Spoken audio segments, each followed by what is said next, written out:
The biggest issue, only working with loan signing agents. All right, excellent. So now I know what the direction that y'all will like some of the answers. All right, so for those of you who are new, I'm going to go over the 5 critical documents.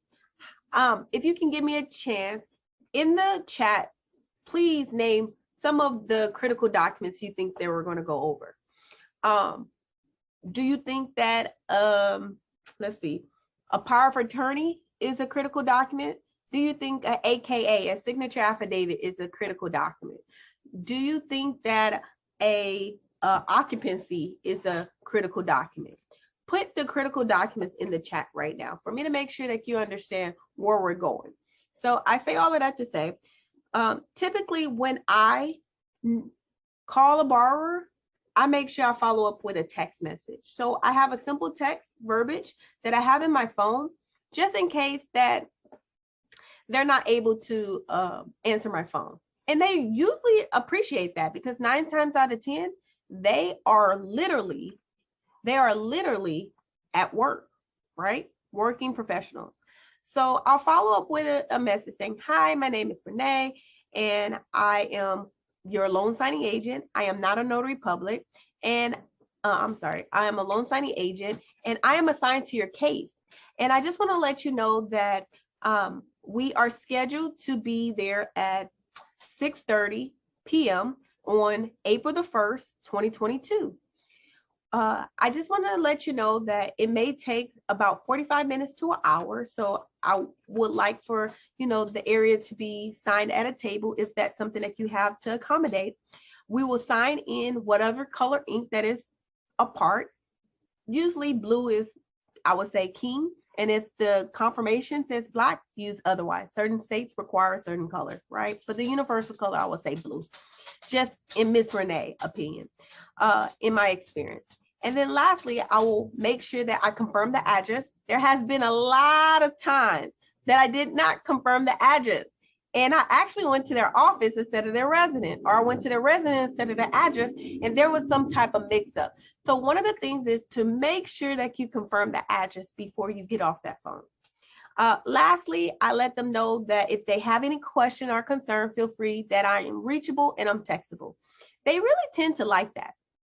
I see the chat is actually blowing up. So that's great when it comes to critical documents. So we just talked about the script of what to say. Make sure you have your address, make sure it's the correct address. And sometimes if you have the loan documents, I would actually go over what is the vesting amount, right? So I would go over the vesting amount when it comes to them particular, because when it comes to the vesting, you don't want to make sure that the signing is going to be closed because of the fact that you forgot to go over the vesting, right? So I say all of that to say it's very important for you to go over the vesting, okay? So let's make sure that we go over the vesting if we have the documents in time, okay? Just in time. Some people may not actually have that. So I say all of that to say this is some of the things that you want to go over. So now that the chat is actually set for us, let's see what you have. We have the note, ding, that is correct. The AKA, I see that some people put the AKA. The AKA is called the signature affidavit. That is not considered a critical document in the thing. The settlement statement, the alter statement is, I would not call the critical document. Over that, I would call the CD as a critical document, okay? Let's keep going.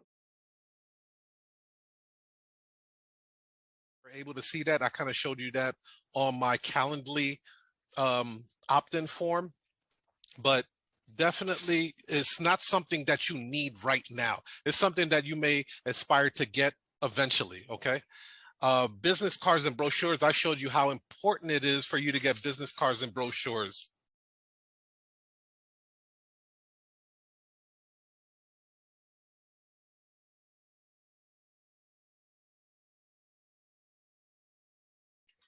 Okay, so with the brochures, I recommend that you do the brochures more than the business cards because it stands out more, right? Okay, and we also went over payment gateways. You have to have some type of payment gateway set up. I have PayPal, I have Square, which could also be like Cash App, because I have a lot of notaries that I can pay through Cash App. I don't have QuickBooks, but I know a lot of notaries that do use QuickBooks. And then I have Stripe as well. So here's the cool thing about that. Sometimes, let's just say they try to book an appointment with your Calendly. Don't ever let that sale go.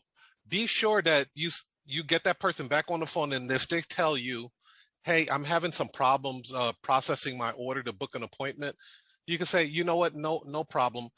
I can take your order over the phone. Believe it or not, customers pay over the phone. I get a lot of customers that pay over the phone. Just discard all of that valuable information that you have, like their credit card number, expiration date, security code. Make sure you discard all of that. It's not lying around for somebody prying eyes to see, right? So I do that once I get the information, and then I'll input it myself through PayPal or, you know, whatever other payment gateway I have. So be sure to keep that in mind. Never let the sale go. You do have other options. If for some reason there's a technical glitch somewhere, take the credit card over the phone, and then you can always.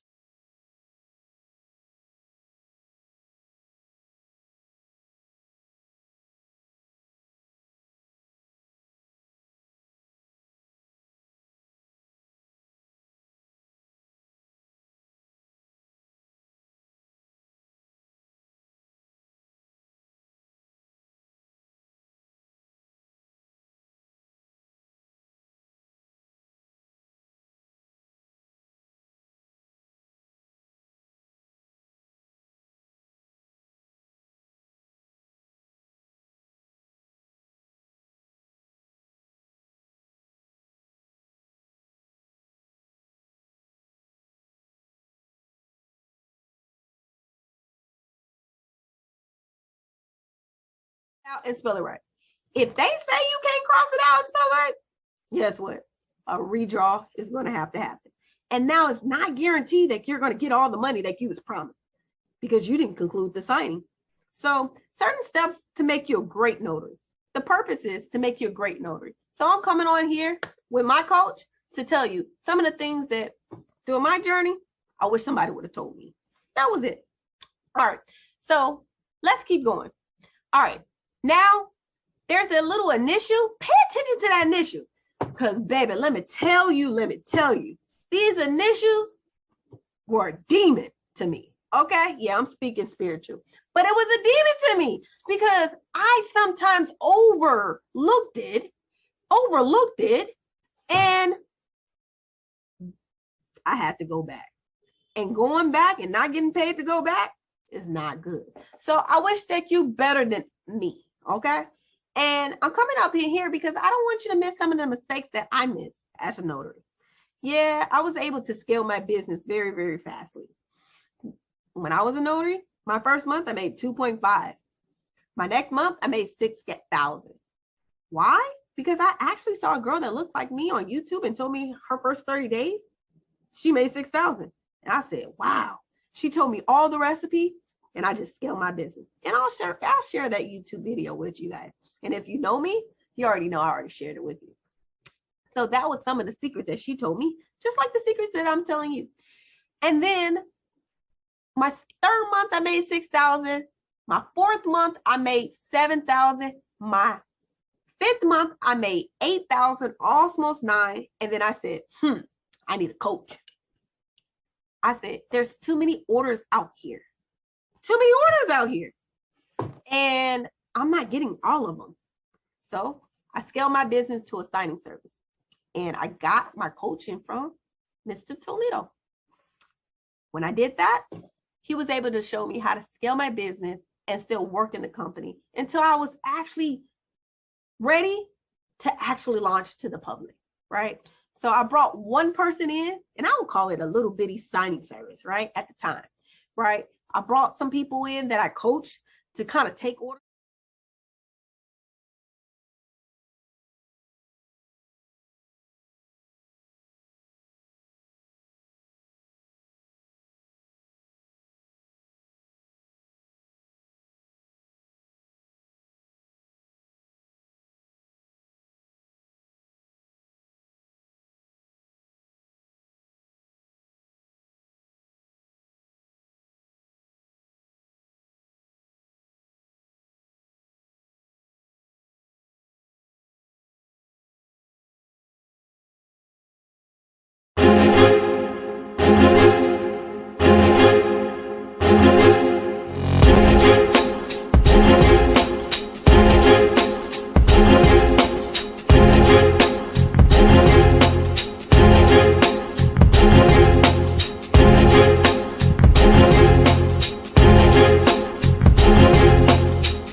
little business cards that are pinned up on a board. Somebody's going to go pull your phone number off your brochure first because it's bigger, it's larger, and it pushes everybody else to the side. That makes sense? So that is valuable right there. Assisted living, same thing applies. Hospice, same thing applies. Hospitals, again, you'll have the security guard at the front, or you'll have the receptionist up front, and then you may have to talk to a social worker to do that. Now, the trick is with nursing homes, hospitals, hospice, assisted living facilities like that, they do not have a notary on staff. The reason is they don't want to be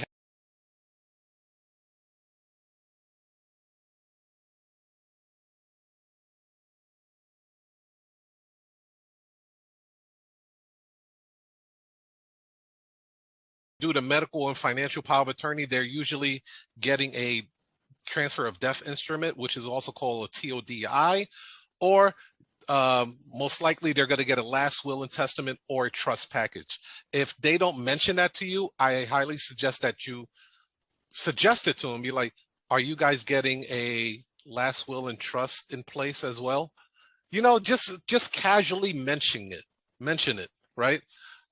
Because it will put you in a position not only to plant the seed for them to take care of their family affairs, but it also positions you to get another assignment through that family.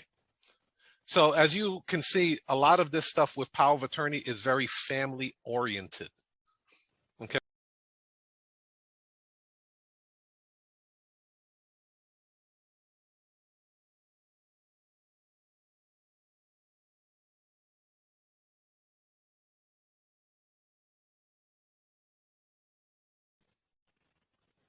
And this is what they see.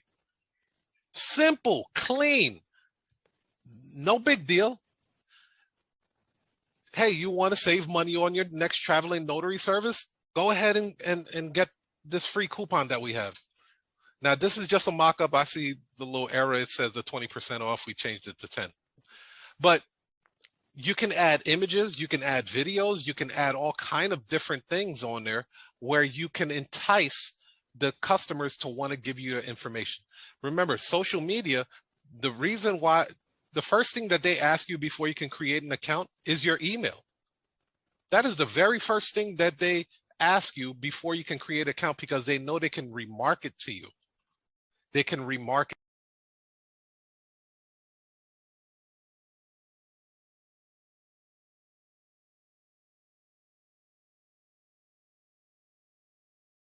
Gem. It is a gem. And I didn't realize so many people would want to sign up for just to say $10. They're like, man, maybe I should have increased the amount of money that they're saving. No, $10 is working perfectly.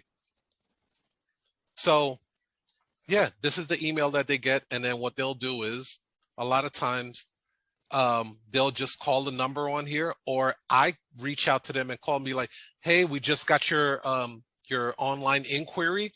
How can I help you today? And then I go into the call script. And then when I get down to the price, I'll let them know that, hey, you also get that $10 coupon code off. So I'm going to apply your coupon code USNA1137. And your price just went from $178 to $168. And then I hush. I don't say a word.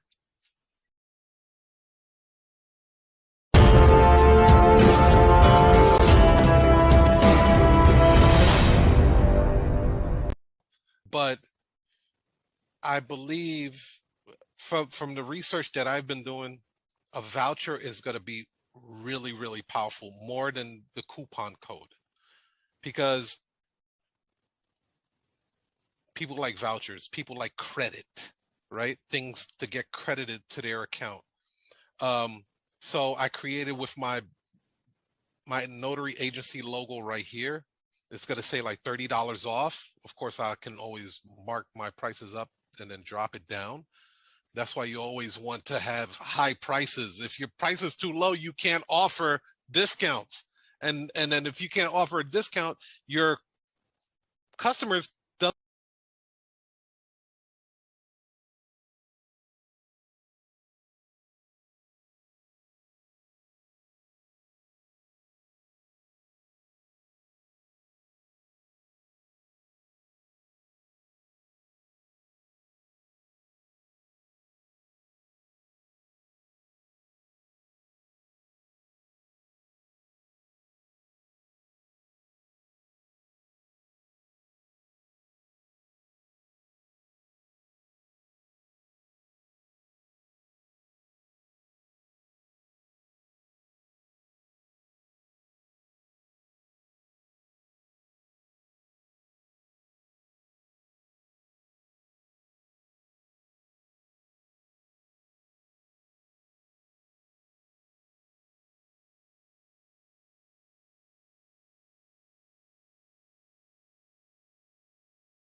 You're going to do better. Excellent. So you don't have to worry about that. All right, let's keep going. We have one of the fourth critical documents. Go ahead and put 4 in the chat, okay? 4 in the chat, 4 in the chat.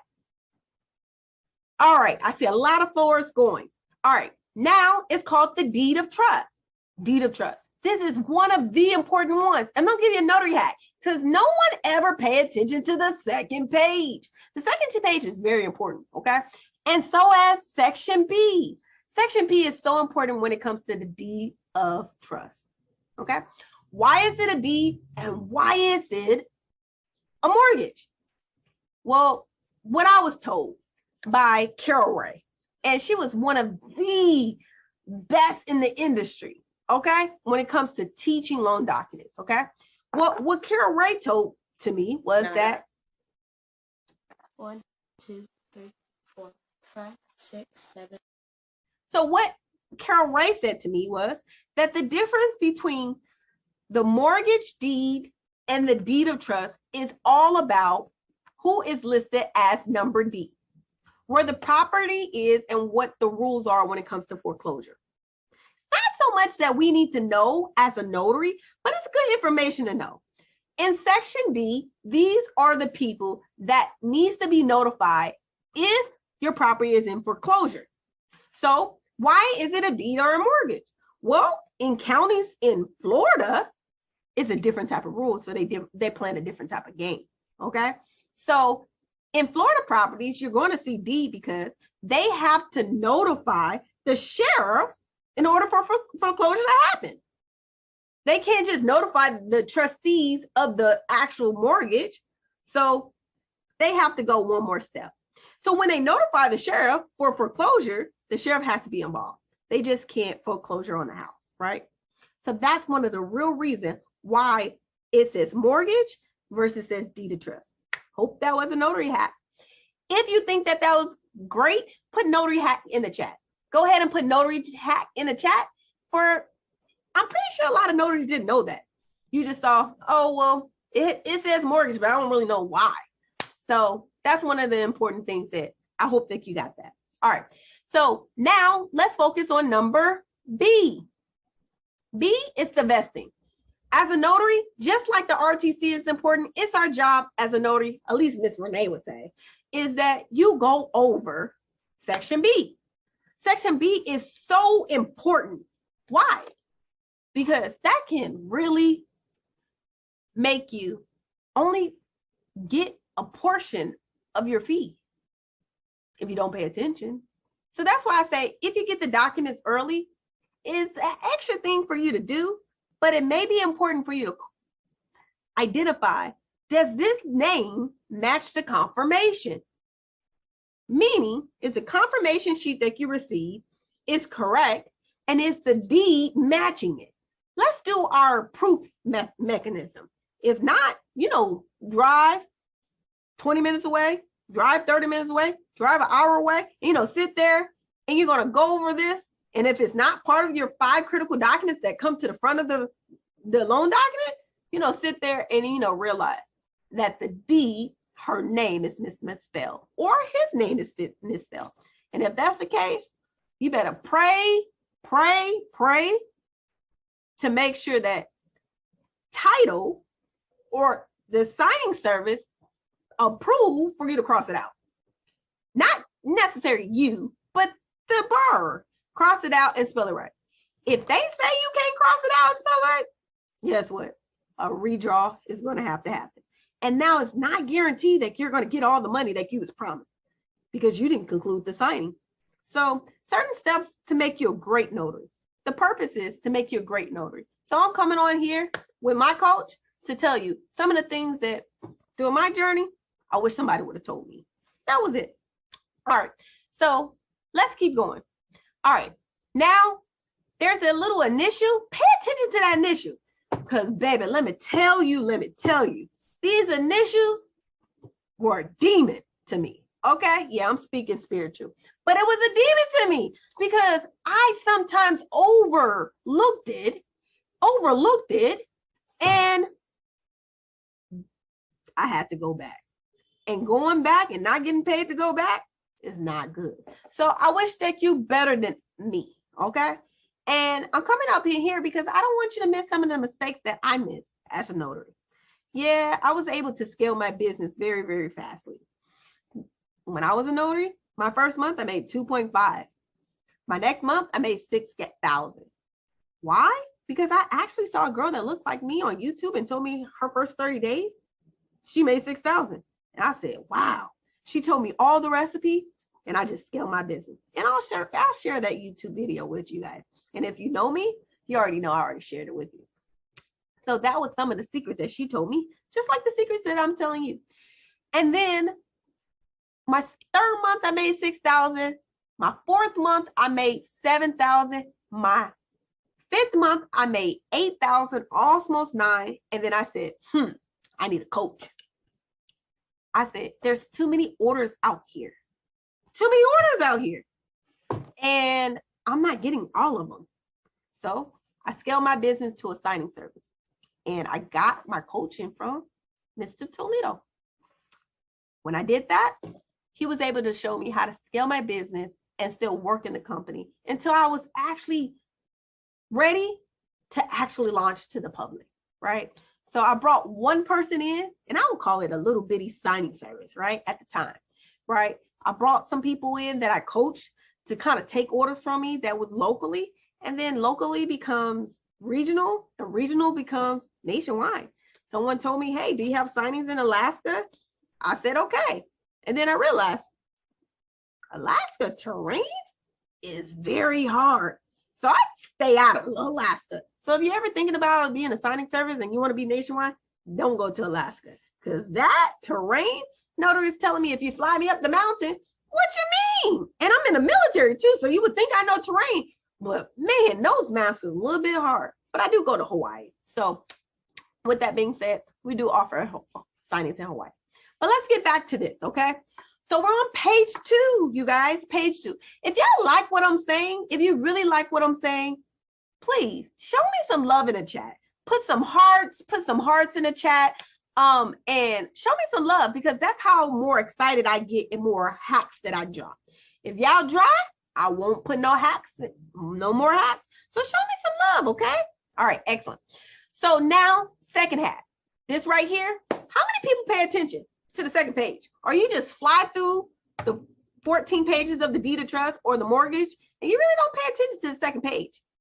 Well, the second page is important, you guys, because it's going to tell you if you have any writers. If the second page checks something, that means it's important in the writers. Who taught me this? My mentor and Kara Ray. So I'm telling you, Tara Ray was the GOAT, okay, to loan signing. And guess what? Laura, she's Judge Judy when it comes to notarization. All right. So if you don't know who those two people is, I promise you, you should learn from the best. All right. All right. So now, if you have writers here, what that means is, guess what? That you're going to have the next form after the packet. So let me ask you, does anybody know what a plan development writer is? What is the purpose of a plan development writer? That means that they have HOAs, right? So you want to make sure when you come across a plan development writer that the name of the HOA community is correct. Little things like this can make you a great notary. This can make you go direct. This can make you say,